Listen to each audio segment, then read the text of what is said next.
അവരൊക്കെ ഒരു ഗ്ലാസ് വെള്ളം വാങ്ങിയ സന്തോഷത്തിൽ കുടിക്കുമ്പോ അവരെ പിന്നിൽ നിന്നുകൊണ്ടല്ലാ അവരെ പോലെ കരുത്തുറ്റ ഒരു ഈമാൻ എനിക്ക് വന്നിട്ടില്ല, എന്നാലും എന്നെ കൊണ്ടാവുന്ന നിലക്ക് ഞാൻ ഇബാദത്ത് ചെയ്തിട്ടുണ്ട്, നിസ്കാരം ഞാൻ ആത്മാർത്ഥമായി നിർവഹിച്ചിട്ടുണ്ട്, അതേ പ്രകാരം എന്നെ കൊണ്ട് ചെയ്യാൻ കഴിയുന്ന സൽക്കർമ്മങ്ങളൊക്കെ ഞാൻ ചെയ്തിട്ടുണ്ട്. അല്ലാ അതിനേക്കാളൊക്കെ പുറമെ യജമാനനായ റബ്ബ് പൊരുത്തപ്പെടാത്ത പ്രവർത്തനത്തിലേക്ക് ഞാൻ ഒരിക്കലും തന്നെ മാറിയിട്ടില്ല നാദാ എന്നെങ്കിലും പറഞ്ഞ് നമ്മളെ മഹാരഥന്മാരായ ഔലിയാക്കന്മാര്, മഹാന്മാരായ മഹത്തുക്കളായ ഉലമാക്കള് അവരൊക്കെ കുടിച്ച കോപ്പയിൽ ഒരൽപ്പമെങ്കിലും ഹൗദുൽ കൗസർ കുടിക്കാൻ എൻ്റെ സഹോദരങ്ങളെ സഹോദരികളെ ഈ ഭൂമി ലോകത്ത് നമുക്ക് കിട്ടുന്ന കാലഘട്ടത്തിൽ നമ്മൾ ഒരുങ്ങുക.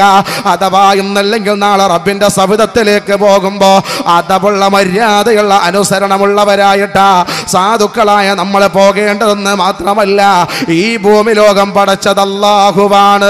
അല്ലാഹു നമ്മളോട് പറയുന്ന മനുഷ്യരെ, മാതാവിന്റെ ഗർഭാശയത്തിൽ നിങ്ങളെ പരിപാലിച്ചത് ഞാനാണ്, മാതാവിന്റെ ഗർഭാശയ ലോകത്തെന്ന ഭൂമിയിലേക്ക് കൊണ്ടുവന്നത് ഞാനാണ്. ഈ ഭൂമി ലോകത്ത് നിങ്ങൾക്ക് നടക്കാൻ കഴിയാത്ത കാലഘട്ടത്തിൽ ഇന്നലെ വരെ കാണാത്ത അത്ഭുതകരമായ അമ്മിഞ്ഞപ്പാല് മാതാവിന്റെ ഗർഭാശയത്തിൽ നിന്ന് നിങ്ങൾക്ക് ഇഷ്ടം പോലെ കുടിക്കാൻ തന്നത് ഞാനാ. പ്രായപൂർത്തിയാകുന്നത് വരെ യജമാനനായ തമ്പുരാനായ ഞാനാണ് നിങ്ങൾക്ക് ജീവിക്കാനുള്ള സൗകര്യങ്ങളൊക്കെ നൽകിയത്. അതുകൊണ്ട് വഷ്കുറൂലി, ഇതെല്ലാം നിങ്ങൾക്ക് നന്മ നൽകിയ അല്ലാഹുവായ എന്നോട് നിങ്ങൾ നന്ദിയുള്ളവരായി ജീവിക്കണേ, നിങ്ങൾ എന്നോട് നന്ദിയുള്ളവരായി ജീവിക്കണേ മനുഷ്യരെ. അങ്ങനെ നിങ്ങൾ നന്ദിയുള്ളവരായി ജീവിച്ചു കഴിഞ്ഞാൽ നിങ്ങളെ ഞാൻ സഹായിക്കാം, നിങ്ങൾക്ക് സമാധാനവും ശാന്തിയും ഞാൻ നൽകാമെന്ന് മാത്രമല്ല, വലാ തക്ഫുറൂൻ, നിങ്ങൾ നിഷേധികളായി മാറരുത് എന്ന് വിശുദ്ധ ഖുർആൻ. അഥവാ ഈ ഭൂമി ലോകത്തെ സുഖങ്ങളും സൗകര്യങ്ങളും നൽകിയത് ഞാനാണെങ്കിൽ നിങ്ങൾ അല്ലാഹുവിനക്ക് നന്ദി ചെയ്തവരായിട്ട് ജീവിതം നന്നാക്കുകയാണ് വേണ്ടത്. ആണുങ്ങളെ പെണ്ണുങ്ങളെ മാത്രമല്ല, നന്ദിയില്ലാത്ത ധിക്കാരികളായി നിങ്ങൾ മാറരുത് എന്ന് വിശുദ്ധമായ ഖുർആന് പറയുമ്പോൾ നിങ്ങൾ നോക്കുക. ആദ്യമായി ഞാൻ പറയട്ടെ, മഹാനായ ലോകത്തിന്റെ നേതാവ് നബി മുഹമ്മദ് മുസ്തഫ, ലോകത്തിന്റെ നേതാവ് നബി മുഹമ്മദ് മുസ്തഫ സ്വല്ലല്ലാഹു അലൈഹി വസല്ലമ തങ്ങള് പാതിരാത്രി പൊട്ടിക്കരഞ്ഞുകൊണ്ട് അല്ലാഹുവിനെ ഇബാദത്ത് ചെയ്യുകയാണ്. ലോകത്ത് ഒരു ജീവിതത്തിൽ ഒരു അപാകത പോലും വരാത്ത, ഒരു ചെറിയ ന്യൂനത പോലും വരാത്ത ലോകത്തിന്റെ നേതാവ് നമ്മുടെ കരളായ മുഹമ്മദുർ റസൂലുള്ളാഹി പാതിരാത്രി പൊട്ടി കരഞ്ഞുകൊണ്ട് ദുആ ചെയ്യുകയാ. തഹജ്ജുദിലായി അതല്ലെങ്കിൽ സുജൂദിലായി കടന്ന് ദുആ ചെയ്യുകയാ. ആ സമയത്ത് അവിടുത്തെ പ്രിയപത്നിയായ ബീവി ആയിഷ റളിയല്ലാഹു അൻഹാ അല്ലാഹുവിന്റെ പ്രവാചകരോട് ചോദിക്കുകയാണ്, യാ റസൂലല്ലാഹ്, നിങ്ങൾക്ക് നാളെ സ്വർഗമുണ്ടെന്ന് ഉറപ്പല്ല നബിയേ?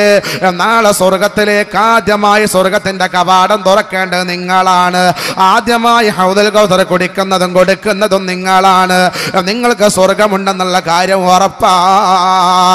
എന്നിട്ടും നിങ്ങൾ എന്തിനാണ് പാതിരാത്രി ഇത്ര വലിയ കഷ്ടപ്പെട്ട് ഇബാദത്ത് ചെയ്യുന്നത്, ഇത്ര കൂടുതൽ ഇസ്തിഗ്ഫാർ ചെല്ലുന്നത്? ഷഫീഉനാ റസൂലുള്ളാഹി ഒരു ദിവസം 100 വട്ടം ഇസ്തിഗ്ഫാർ ചൊല്ലിയിരുന്നു. അപ്പോഴും ആയിഷ റളിയല്ലാഹു അൻഹ ചോദിച്ചു, യാ റസൂലല്ലാഹ്, 100 വട്ടമൊക്കെ ഇസ്തിഗ്ഫാർ ചെല്ലാൻ മാത്രം എന്ത് അപാകതയാ നിങ്ങളിലുള്ളത്? യാതൊരു അപാകതയും ഇല്ലാത്ത സ്വർഗമുണ്ടെന്ന് ഉറപ്പുള്ള അങ്ങ് എന്തിനാണ് ഇത് മാത്രം ആരാധിക്കുന്നത് നബിയേ എന്ന് ചോദിക്കുമ്പോൾ, എൻ്റെ രക്ഷിതാക്കളെ, യുവാക്കളെ, ഉമ്മമാരെ, പാവങ്ങളായ നമുക്ക് ഒരു ഗ്ലാസ് വെള്ളം തരേണ്ട നമ്മുടെ കരളിന്റെ മറുപടി, ഓ ആയിഷ, ഞാൻ പാതിരാത്രി ഇബാദത്ത് ചെയ്യുന്നത്, ഞാനിതാ 100 കണക്കിന് ഇസ്തിഗ്ഫാർ ചെല്ലുന്നത് നാളെ സ്വർഗം എനിക്ക് കിട്ടില്ല എന്ന് തോന്നിയത് കൊണ്ടല്ല. അഫലാ കൂന അബ്ദൻ ശകൂറാ, എനിക്ക് എൻ്റെ റബ്ബ് ഒരുപാട് അനുഗ്രഹങ്ങൾ തന്നില്ലയോ, ഒരുപാട് സൗകര്യങ്ങൾ എനിക്ക് എൻ്റെ റബ്ബ് തന്നില്ലയോ? എൻ്റെ യജമാനനായ തമ്പുരാനിക്ക് നന്ദിയുള്ള ഒരു അടിമയായി ഞാൻ മാറണ്ടയോ ആയിഷ? എൻ്റെ സഹോദരങ്ങളെ, രക്ഷിതാക്കളെ, ഒരുപാട് അനുഗ്രഹങ്ങൾ കിട്ടിയതിൻ്റെ പേരില പാതിരാത്രി പൊട്ടിക്കരഞ്ഞ അല്ലാഹുവിനെ ഇബാദത്തെടുക്കുന്നു മുഹമ്മദ് മുസ്തഫ. ഏറ്റവും ചുരുങ്ങിയത് ഒരു ദിവസം 100 ഇസ്തിഗ്ഫാർ ചൊല്ലിയിരുന്നു നമ്മളെ നേതാവ് ഹബീബ് മുഹമ്മദ് മുസ്തഫ. എന്നാൽ ആ ഹബീബിന്റെ തൃക്കരത്തിൽ നിന്ന് ഒരു ഗ്ലാസ് ഹൗദുൽ കൗസർ കുടിക്കാൻ കഴിയുമോ എന്ന് ഉറപ്പില്ലാത്ത നമ്മൾ, നാളെ സുവലോക സ്വർഗത്തിൽ കടക്കുമെന്ന് ഉറപ്പില്ലാത്ത നമ്മൾ, ആഖിറത്തിന്റെ കഥ എന്താണെന്നറിയാത്ത പാവങ്ങളായി